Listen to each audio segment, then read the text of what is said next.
My name is Samantha Lorimer. I originate from Australia. I speak English at home. I'm married and have one child, and most of my extended family live in another state. I would say I follow traditional Australian customs and beliefs. In my culture, both parents usually work, husbands are usually the main provider, and the wife usually works part time and is the primary carer for the children. It is also expected that once you reach adulthood, you must support yourself with very little support from your parents. I don't follow any religion now, but I was christened Anglican and attended church with my grandmother as a child. I still celebrate Easter and Christmas, but not for religious reasons, but as a time to connect with my family. Like many Australians, we appreciate days off from work that public holidays give us. Each Anzac Day, we attend the dawn service along with our community. My local community is very friendly. People say hello when they walk past, and everyone pulls together during calls to action, like missing person searches or disaster support.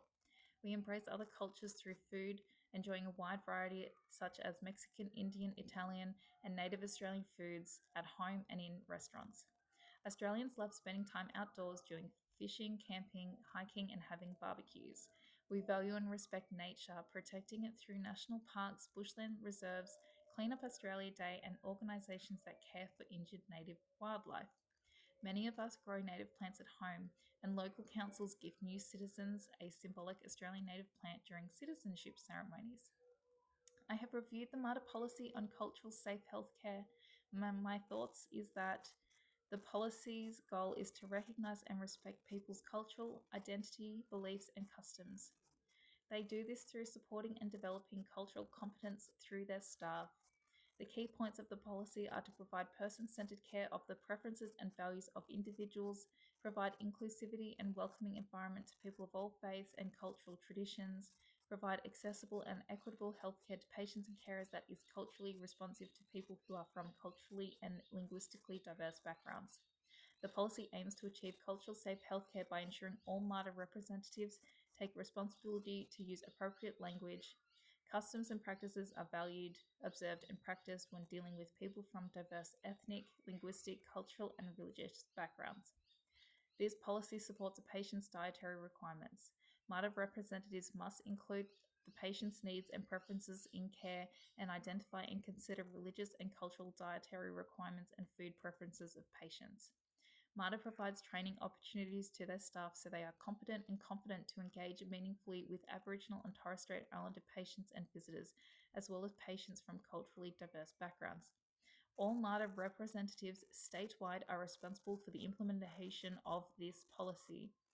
The author of the policy is Donata Saiki, and the owner is the Director of Clinical Governance, Chris Foley. The committee is involved in the policy is the Partnering with Consumers subcommittee. My social bias is that I feel more comfortable socializing with people from cultures I know, such as Australians and people from India.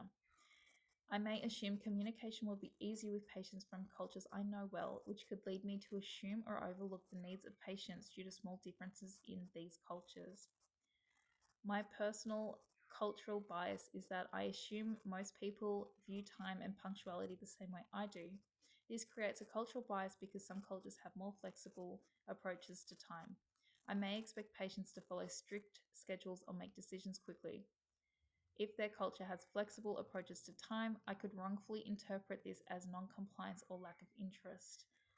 During my placement, the Sisters of Mercy, which are Catholic nuns, attended the facility and invited residents to join them in prayer. I was also invited to sit with them and pray. I found this a positive experience as the rhythmic chanting of the prayer was calming and the sisters didn't exclude anyone based on their religion. During my placement, there was also a resident who was deaf, blind, and spoke Serbian. Staff didn't provide her hearing aids and had no communication techniques for her. The residents would repeat the same sentences. This was unsafe because the client had no way of communicating with staff. Regarding the positive example, I will organise for religious representatives to attend patients at the patient's approval.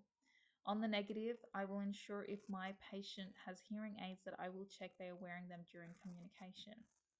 People who are of non-English speaking backgrounds are at an increased risk of adverse health outcomes due to language barriers. By utilising interpreters, I can support my patients to make informed decisions about their healthcare. Religious representatives have a positive impact on patients, carers, and staff's spiritual and emotional needs. Despite this, I will not provide my opinion or place pressure on patients regarding religious or spiritual needs. By having a person-centered approach to healthcare, I will embed cultural safety into my nursing practice. Thank you for listening.